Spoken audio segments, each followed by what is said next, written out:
Okay mga kababayan, Chris Ulo po at welcome po rito sa ating YouTube channel.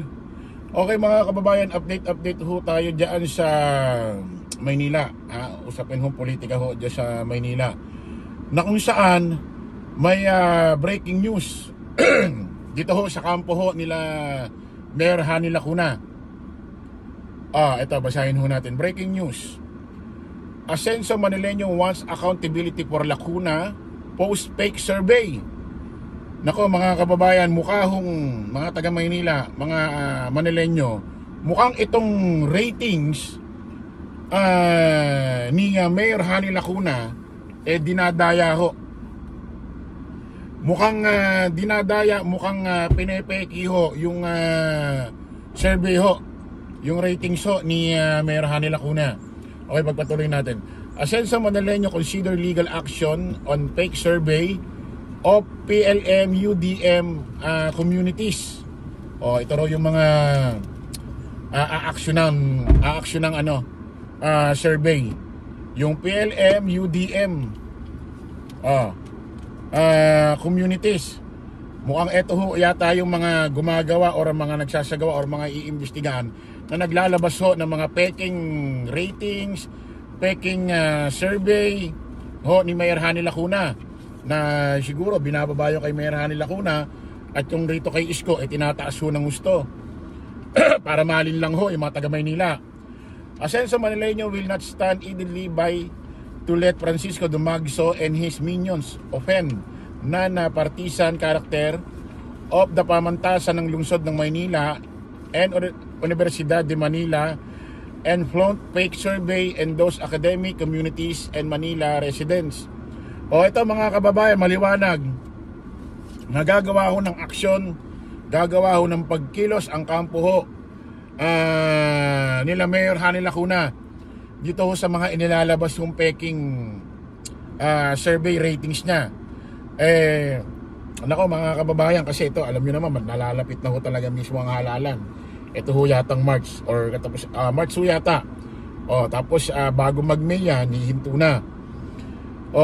Sa totoo lang mga kababayan, nung nakaraang ratings ni Mayor Hani Lacuna, dumidikit na kay Isko Moreno, kasi nga alam na natin nung mga nakaraang buwan, ito hong ratings ni Isko tumataas ho ng gusto. Hindi pa ho alam kung legit yan, kasi itong kampo ho nila Mayor Hani Lacuna pa-iimbestigahan daw yung kanyang ratings dahil mukhang dinadaya. Pagpatuloy natin. The fake survey and social media posts have been referred to our legal team for possible legal action before the Commission of Election COMELEC and the Marketing and Opinion Research Society in the Philippines.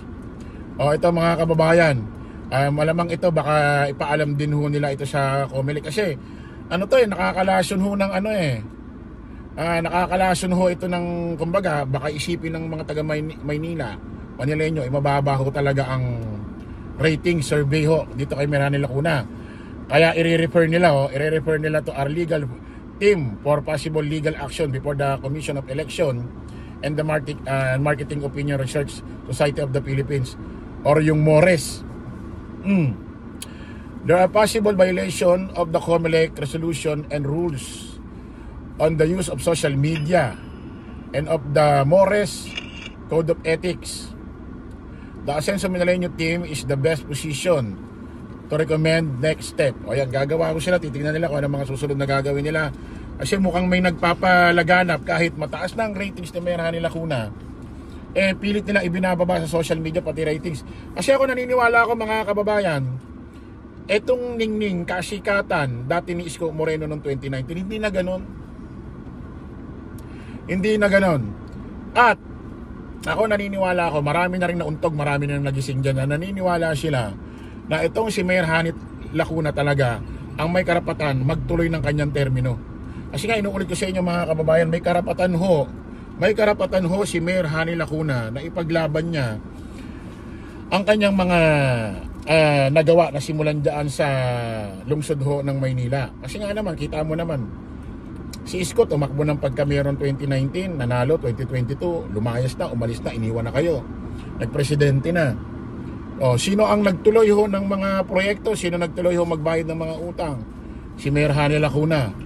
Habang nagbabayad ng utang, nagpapatayo pa ng ibang proyekto, iba't ibang programa. So may karapatan siya na ituloy niya yung kanyang mga programa. Dahil siya yung hindi ho nangiiwan. Hindi ho siya nangiiwan. Itutuloy at itutuloy niya. Kasi nga maigsi nga lang ang termino ng mayor eh.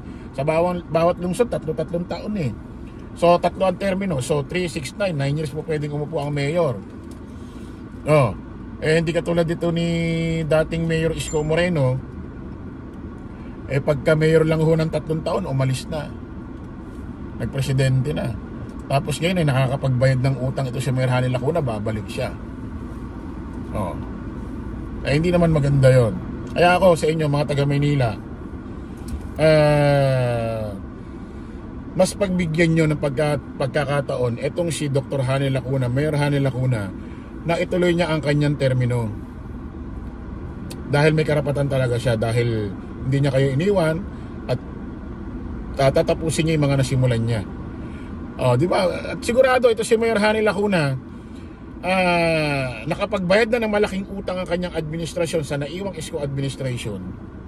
Malamang nito, mas mapupukusan niya kung papalarin siya na manalo na bilang mayor at pagbibigyan niyo siya, mas malamang na mas makagawa pa siya ng maraming proyekto ngayon kasi nakapagbayad na ng utang.